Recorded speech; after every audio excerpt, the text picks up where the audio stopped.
The last few years have seen a growing trend in Christian music popping up.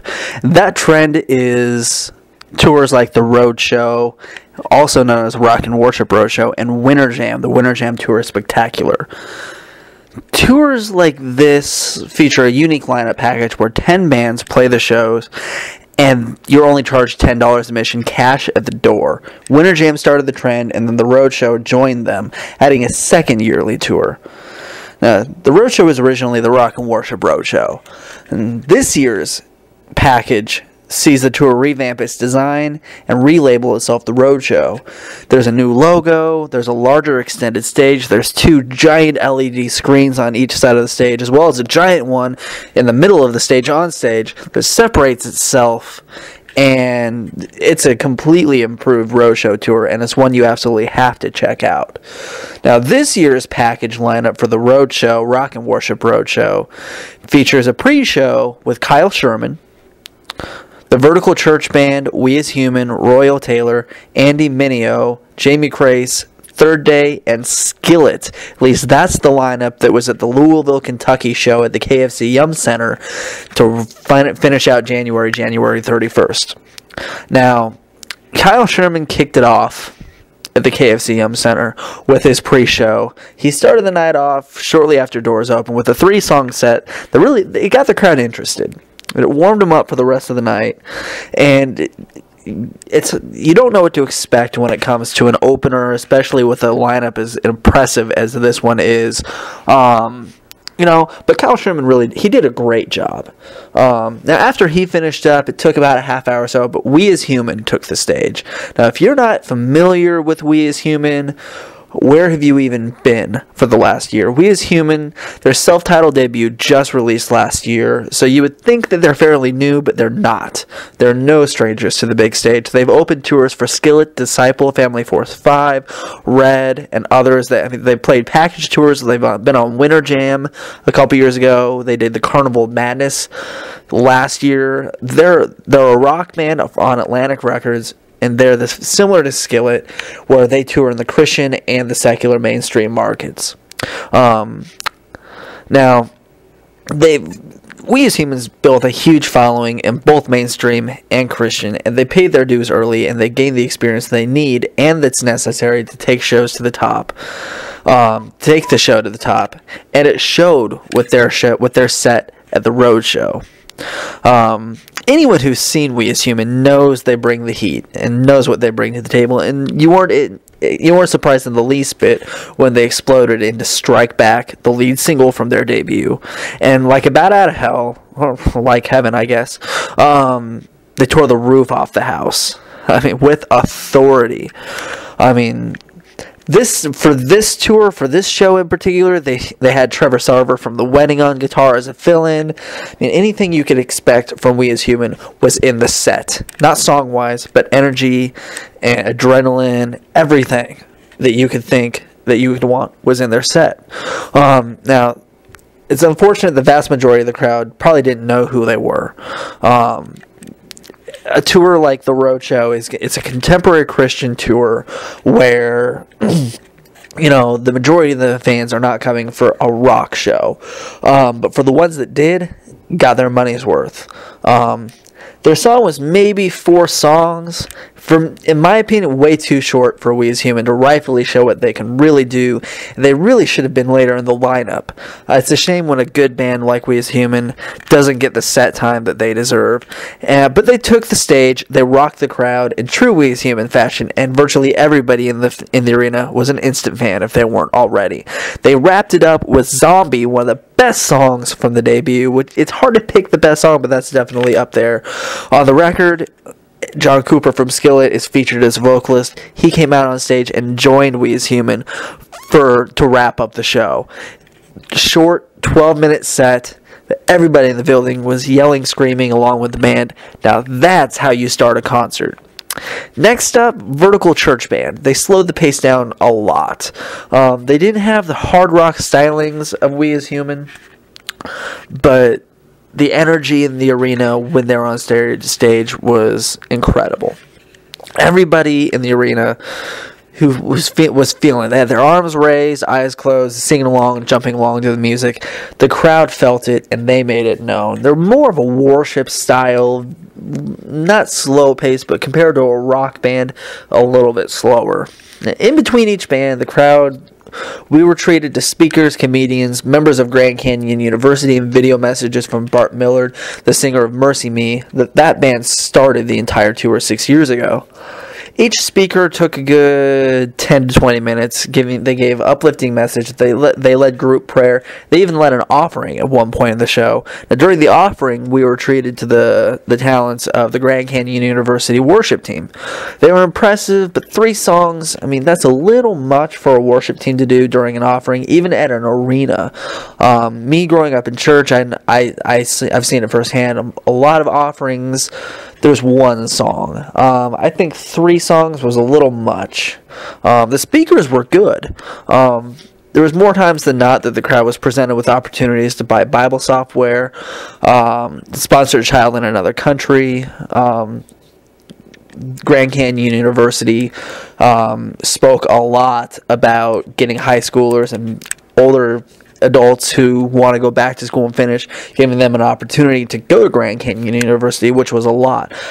A little bit of that is okay, but in between every single band, I thought it was a little overwhelming. It took away from the music, which is what most people were there for. The show really should have been more about music. Now, after Vertical Church Band, Royal Tailor, who is somewhat of a newcomer to the main Christian touring scene, Royal Tailor, they took the stage, they turned it up right out of the gate. They had high energy, they had fast-paced stage performance. They had a pop rock, almost disco rock feel to their music. And after seeing it, there's no surprise why Royal Tailor is blowing up, growing in popularity at the rapid rate that they are. I mean, frontman Torrin Wells, he resembled Michael Jackson a lot, and his dancing, his hand gestures and stage moves were very Michael Jackson-esque, while the rest of the band danced while playing and all kinds of stuff. Look for Royal Tailor to get even bigger in the next year or two. They may just be the real deal. Now, after them, Andy Mineo, who's a Christian rapper, took the stage. He cranked the voltage even higher with a high-octane Jesus rap-filled set, had everyone in the arena on their feet. All he had on stage with him was a DJ and a drummer. But he knew how to fill the rest of the stage with his energy and crowd engagement, skateboarding down the extended stage, high-fiving everyone on his path. Skateboard had a camera at the end of it, and he used that to shoot video of everyone in the crowd for YouTube and for the LED stage screens, which was awesome. It really gave you an artist's point of view to what was going on. Christian rap is really growing in popularity. I mean, thanks to artists like Lecrae, Flame, Tadashi, Tripoli. Go ahead and add Andy Mineo to that list, because he's one of the most talented rappers in the game, especially Christian rap. He's not going anywhere. To end his set, he brought everyone from the Roadshow fan experience that came to meet him on stage for Harlem Shake send-off. It had tubas, it had a drum line, it had all kinds of stuff. After another speaker, the lights went down. A video played on the stage screens that pretty much recapped Third Day's entire career in a matter of maybe a minute. Talked about how they started the band, a couple guys in their 20s started the band, they were in college, all kinds of stuff. And then with a bang, Third Day took the stage and blasted into Take Me to the River to start their set.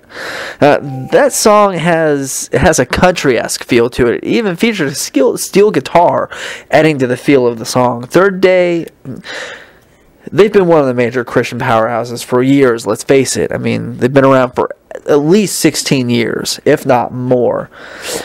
And it was split in the crowd for how many people came to see Third Day and how many people came to see Skillet. I mean, both bands got an equal set time, 8 songs, about 45 minutes or so. And for just an 8-song set, Third Day packed in as many of the hits as they could, with some of the newer tracks from Miracle, their latest album. God of Wonders and Cry Out to Jesus, obviously those are going to be in the set. Those are their biggest songs. Anybody who knows Third Day knows God of Wonders. They know Cry Out to Jesus. I mean, they're synonymous with Third Day. Those were in the set, and everyone wanted that. They also threw in I Need a Miracle, their last major hit. They continued through a set that had some rock, it had some CCM, contemporary Christian music, it had some country, it had some funk rock. I mean, fans from any era of Third Day, you're gonna be right at home if you go see them on this tour. After they wrapped up, Mac Powell, Third Day singer, introduced Jamie Grace, who he said is one of his favorite singers, not just in Christian music, but in all of music. And he's pretty much right there. Jamie Grace is one of the best artists in all of music. If you don't know her, you need to check her out. She's got kind of a poppy feel to her, but she's outstanding. She knows how to write, she knows how to play, and she knows how to sing. She's outstanding. And she only got maybe 15 to 20 minutes for her set, but she managed to fit in every song you could possibly want, whether it's You Lead, Hold Me, Beautiful Day from the new album. I mean, it was in there. And she took time to talk to the audience for a couple minutes too, telling a short version of her story. You know, she was at the very end of the extended stage, up close and personal with the fans. It was almost like being in the crowd for her, which added an extra feel to her performance for anyone that came to see her. She told the fans that when she was younger, she was always the kid who didn't know how to stop talking. Everyone around her found it annoying, so she started turning her stories into songs, and her mom just found it adorable. And she told the kids that if grown-ups tell you that you're talking too much, just turn your stories into songs. Everyone will love it and think you're adorable. I mean, for such a short set, it was one of the best ones of the night. I mean, it was very impressive. And as soon as she finished up, the lights dimmed, the LED stage screens illuminated, Skillet's intro music hit, and it was on. The crowd hadn't gone this crazy all night. And a techno remix of Hero hit the speakers, and it was like a party. As the intro was going, all the members of Skillet, Seth Morrison, Jen Ledger, Corey Cooper, took the stage, blasted into Hero. And right after that, John Cooper came on the stage, yelling for the crowd to make some noise. Are you ready to rock with Skillet tonight? Stuff like that. It was insane. It was awesome. He got the crowd into a frenzy before the set even kicked off. They blew through Hero. That came to Sick of It. During Sick of It, the LED stage screen showed the fan lyric video that was released prior to the song's official release. The Cairo smoke shot vertically from the sides of the stage. I mean, it added so much excitement, energy, excitement, adrenaline, just pandemonium to the set. The crowd was so loud you could barely hear the band. I mean, like I said earlier, the set was short, just like Third Day, so they played a whopping 8 songs. But they made sure to play all of the crowd favorites, except Comatose. If you come to the Roadshow, you're not going to hear Comatose. You'll hear everything else you want to hear. Unless you've been there since Alien Youth like me, you want to hear some Kill Me, Kill Me, Heal Me, You're My Hope. You want to hear some Open Wounds. You're not going to get that with Skillet, not just on this tour, probably ever, because they're so far into their career. Back to the show. I mean, they even threw in some tracks from the new record, Rise. They threw in Not Gonna Die, Sick of It, and American Noise. As always, John Cooper was fun to watch. I mean, he's always one of the most energetic frontmen. Whether it's Christian rock or non-Christian rock, you're not going to find one that's this energetic.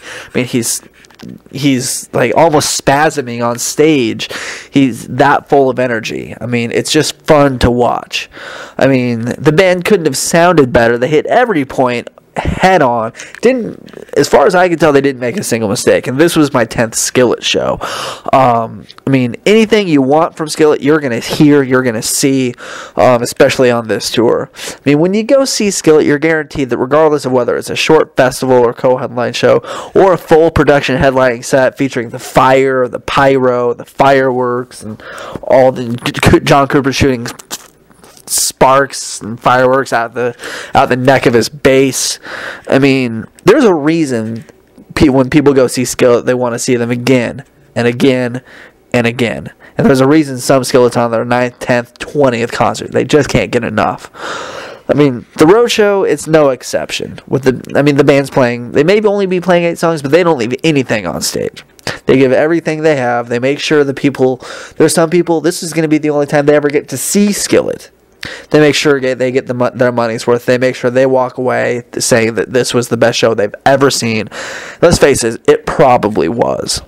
Now, if you liked this review, down in the description, I posted a link.